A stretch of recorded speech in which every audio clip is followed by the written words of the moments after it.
আসসালামু আলাইকুম রহমতুল্লাহ বারকাতু। তো ছোট্ট একটা আপডেট আছে পাদুয়া এবং ভেনিস নিয়ে। তো আপডেটটা দেওয়ার আগে আমি এই মুহূর্তে যাচ্ছিলাম পার্সোনাল ডাক্তারের কাছে, আমার একটু সমস্যা হয়েছে। তো পার্সোনাল ডাক্তারের ব্যাপারটা নিয়ে সংক্ষিপ্ত একটা কথা বলি। ইটালিতে প্রতিটা মানুষ, প্রতিটা বাচ্চা জন্ম থেকে মৃত্যুর আগ দিন পর্যন্ত ইটালি গভর্নমেন্ট থেকে একজন পার্সোনাল ডাক্তার থাকে, আপনার এলাকা ভিত্তিক ডাক্তার থাকে। ইভেন আপনারা যারা ইটালিতে আসবেন লিগ্যাল ডকুমেন্ট নিয়ে, তারা আসার পরও এখানে একজন ডাক্তার পাবেন।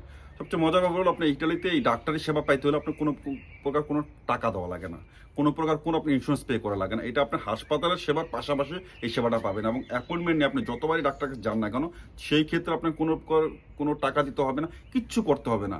আপনি এখানে কাজ ছাড়া আসেন না, কাজ আছে সেটাও আপনার কিছু ভেরি করে না। বিনামূল্যে সবসময় আপনার আজীবন এখানে আপনি ডাক্তারি সেবাটা পেয়ে যাবেন। পাশাপাশি হাসপাতালে তো রাত দিন 24 ঘন্টা 24 আওয়ার্স সার্ভিস আছে, ওইটার জন্য হয়তো একটা টিকিট পে করতে হতে পারে। তো চলে যাবে আপডেটটাতে। আপডেটটা খুব চমৎকার আপডেট। পাদোবা এবং ভেনিসে স্পন্সর নুলস্তা বেরিয়েছে ভাই, সত্যি কথা।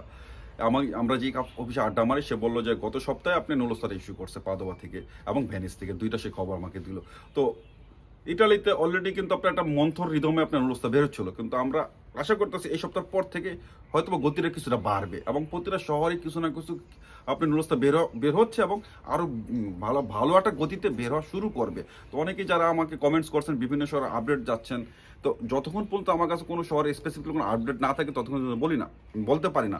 তো এই মুহূর্তে পাদোয়া এবং ভেনিসের চমৎকার নিউজটা ছিল, সেই আপডেটটা আপনাদের সঙ্গে শেয়ার করলাম। এবার চলে যায় যে আপনার এক ভাই আমাকে প্রশ্ন করছেন যে ইটালি নুল্লা অবস্থা ভেরিফাই বা ভেরিফিকেশন কিভাবে করবে। এর আগে হয়তো কিছু কিছু ব্লগে বলছিলাম যে ভাই সত্যি কথা, প্রকৃত অর্থে আপনার নুলস্তা ভেরিফাই করার অথরিটি আমার আর আপনার নাই।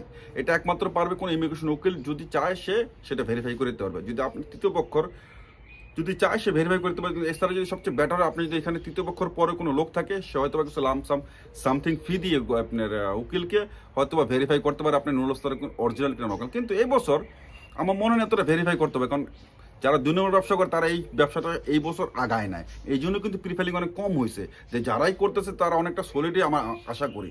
তারপরেও যদি আপনি চান যে আপনার নুলস্তরটা আপনার ভিতরে যদি কোনো রকম দুবিও মানে সন্দেহ থাকে, আপনি ভেরিফাই করার জন্য আপনি চাইলে তৃতীয়পক্ষকে বলতে পারেন যে আমার নুলস্তরটা প্রদান করার আগে আমাকে তুমি স্পিড আইডি দিয়ে দেখাও, কারণ প্রতিটা নুলস্তা ইস্যু করে যার স্পিড আইডি দিয়ে আপনার সেন্ড করছে আপনার প্রাতিকাটা ফাইলটা আবেদনটা, সেই স্পিড আইডিতে কিন্তু এসে জমা থাকে অলরেডি, তারপরে সেখান থেকে ডাউনলোড করে প্রিন্ট আউট করে। তো যদি সে ভিডিও কলে দেখাতে পারে তাহলে আপনি কনফার্ম হয়ে যাবেন।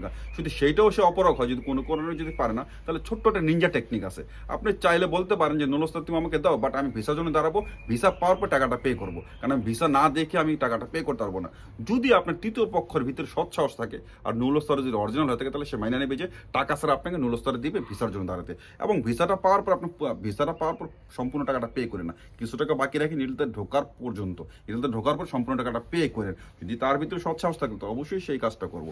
ওই ভাইটা আরেকটা প্রশ্ন ছিল যে ইটালিতে ভিসা পেতে কতদিন লাগতে পারে। ভাইয়া বিগত দিনে যে ঝামেলাটা শুরু হয়েছে, সেই ঝামেলার পরে কিন্তু এই বছর যে ওয়েব প্লটটা চালু হয়েছে, যে রেজিস্ট্রেশন সিস্টেমটা দেখেন, এখন কিন্তু আর আপনাদের অ্যাপয়েন্টমেন্ট নিতে হবে না। আপনার ওয়েব ফর্মটা পূরণ করার পরে, পে নাও দেওয়ার পর, আপনার টাকাটা পে করার পরে আপনাকে 30 দিনের সময়সীমা দিয়ে দেবে। এই 30 দিনের ভিতরে আপনি ভিসার জন্য দাঁড়াতে হবে কর্মদিবসে